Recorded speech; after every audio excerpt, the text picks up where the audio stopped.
For the last two games, you have probably noticed this hexagon press formation that United have been using, but how does it work?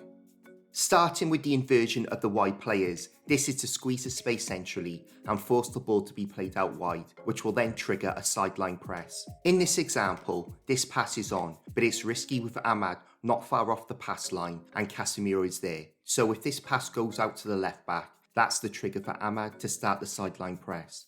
Now the ball has gone out wide, we can see United's sideline press, made up of Ahmad getting out, Casemiro coming across, and Sancho and McTominay dropping back in to continue to squeeze the central area. There's nowhere to go, and Ahmad gets a footing. This example shows the defensive effectiveness of the inverted wingers if a central pass is attempted. This player is looking to drop into the space on the blind side of Ahmad, but Ahmad sees him and puts pressure on the ball to stop the player taking the pass on the half turn.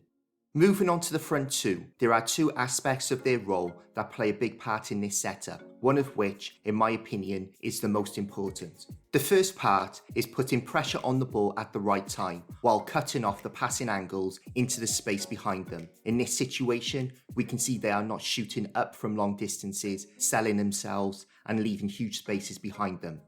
The hexagon has moved up the pitch, putting Sancho and Mount in a better position to press, and we can see Sancho leaning forward, anticipating this pass. When the pass is played, Sancho presses, and then Mount on the other side, but we can see how the press angle prevented the pass into Gravenberch.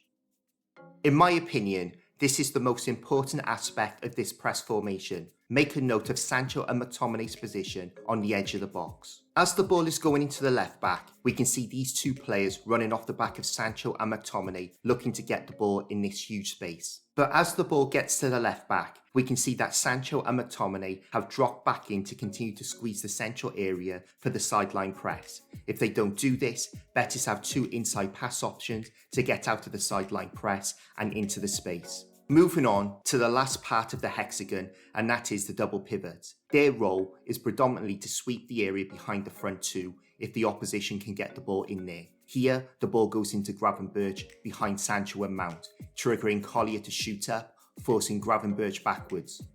Again, the ball goes into Gravenberch in that pocket. Collier meets him and forces him backwards. In this situation, the ball goes into Curtis, beating United's first line, but Casemiro steps up onto Curtis and forces him backwards.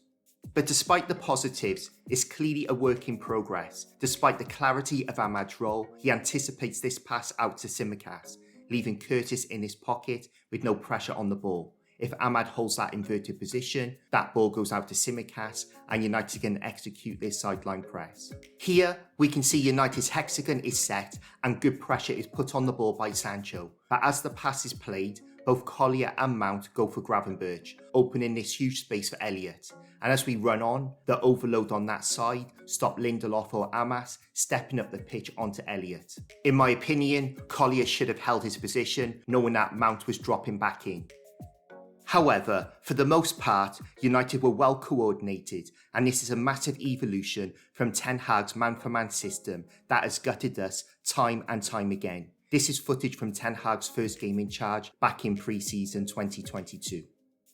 There's no doubt that when done correctly, this will make it difficult for teams to play through us or round us, and hopefully will make United more solid and less easy to play through. Give me your thoughts on this new press formation.